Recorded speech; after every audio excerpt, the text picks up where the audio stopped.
지금 각 당의 공천이 끝물로 가면서 굉장히 많은 소식들이 쏟아지고 있습니다. 하지만 계속 말씀드렸듯이 어느 당이든 공천 잡음은 발생할 수밖에 없는 거고요. 언론에선 국민의힘의 한동훈 공천이 마치 공정하고 뭔가 문제가 없는 것처럼 보도하고 있기에 여기에 대해서 제가 계속 지적을 하고 있는 것뿐, 결국 본격적인 선거는 3월 초부터 시작된다는 점을 다시 한번 말씀드리고 싶습니다. 아무튼 기사가 지금 계속 쏟아지고 있어서 간략하게 중요한 내용들만 전해드리려고 하는데요. 아까 이런 속보가 나왔죠. 지금 민주당이 내일 쌍특검법을 표결 안 한다고 통보해왔다. 국힘에선 이러면서 불만을 제기하고 있고요. 중요한 건 선거구 획정에 대해서 지금 국민의힘이 계속 깽판을 치고 있다는 겁니다. 민주당에선 국민의힘을 향해 선거구 획정이 안 되면 쌍특검법도 재표결하지 않겠다, 이런 식으로 통보했다며 윤재혁 원내대표가 여론전을 벌이고 있는데, 지금 정치인들도 저렇게 표정 관리하고 있죠. 심각한 국민의힘, 분위기 어두워진 국민의힘, 굳은 표정의 윤재혁 원내대표. 여기서 과연 이렇게 표정이 굳은 이유는 뭘까요? 많은 시민들은 경북, 강남 여기 공천되는 거 보고 쌍특검 하든 말든 하면 되지 않겠냐, 이런 반응들도 보이고 있는데요. 결국 여기서 중요한 건 저기서 표정 심각하게 하고 있는 사람들은 속으로는 좋아할 수 있다는 겁니다. 국힘 현역들한테 가장 좋은 상황 아니겠습니까? 실제로 지금 텃밭이라고 불리는 TK, PK 경선 결과 발표 앞두고 잡음으로 지금 국힘이 골머리를 앓고 있는데요. 불법 정치자금 및 후원금을 수수한 의혹을 받는 태영호, 전주혜 이런 사람들과 관련해서도 꽤나 골치 아픈 상황입니다. 그래서 국힘의 경선 본격화에 당내의 비방정까지 거세지고 있다는 보도가 나오고 있는데, 이런 것도 균형감 있게 볼 필요가 있다는 거죠. 애초에 언론이 뭐에 무게를 실어서 보도하느냐에 따라 포털을 뒤덮고 SNS를 뒤덮고 커뮤니티를 뒤덮고 그러면서 어떤 문제는 매우 심각하게 벌어지는 반면 또 다른 문제는 아예 없는 듯이 지나가기도 하는 거죠. 그래서 이런 유튜브를 통해서 계속 의견을 전하는 거고요. 방금 전 국민의힘 소식도 전해졌습니다. 주호영, 김기현, 김은혜, 친윤으로 불리는 이들이 공천을 결국 받았습니다. 구자룡, 장예찬 이들도 본선에 진출했는데요. 특히 중요한 건 텃밭 영남권에선 현역 의원 18명 중에 12명이 본선 진출을 확정했습니다. 도대체 여기에 무슨 쇄신이 있을까요? 그리고 특히 김은혜 씨 같은 경우에도 계속해서 논란이 되지 않았습니까? 경선날 분당을 김민수 씨에게 제재를 가해서 이게 또 논란이 되기도 했습니다.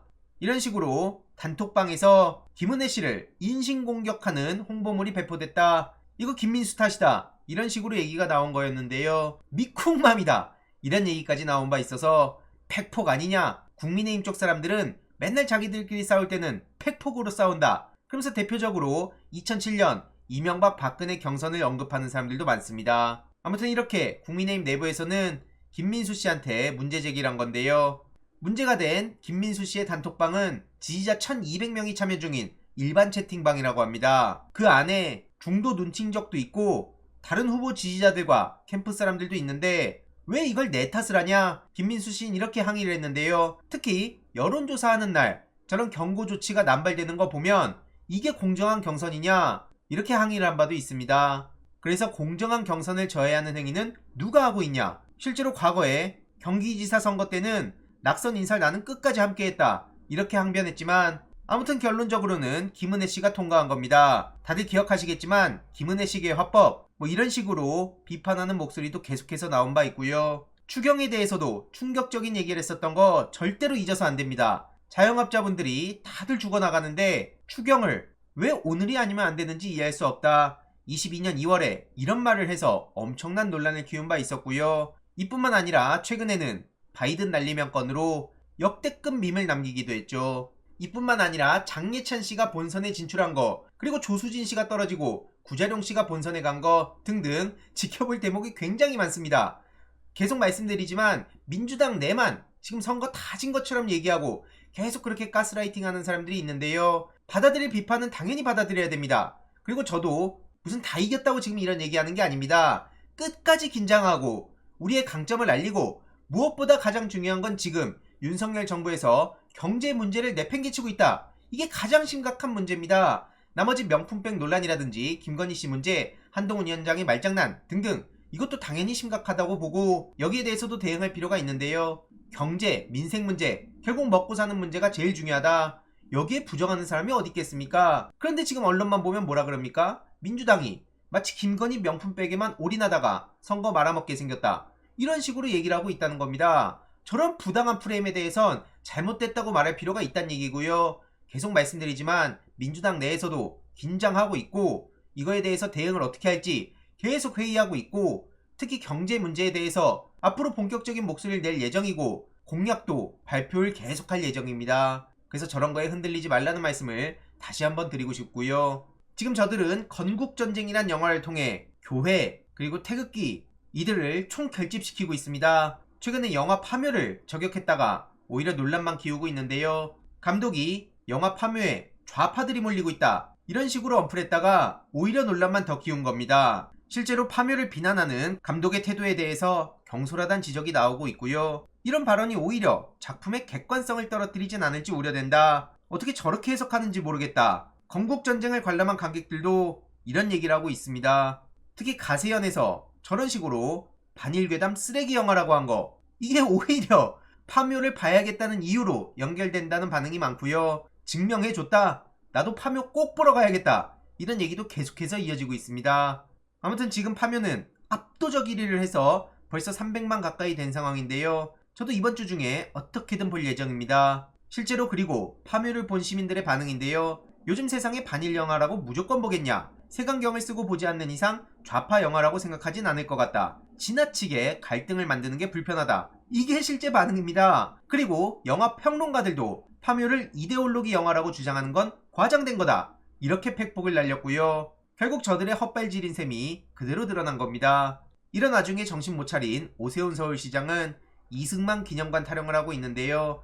지금 저들의 이승만 띄우기, 이거는 하루 이틀 걸린 문제는 아닙니다. 예전부터 뉴라이트 세력들은 이승만 띄우기를 하면서 재평가를 해야 된다고 주장했었고요.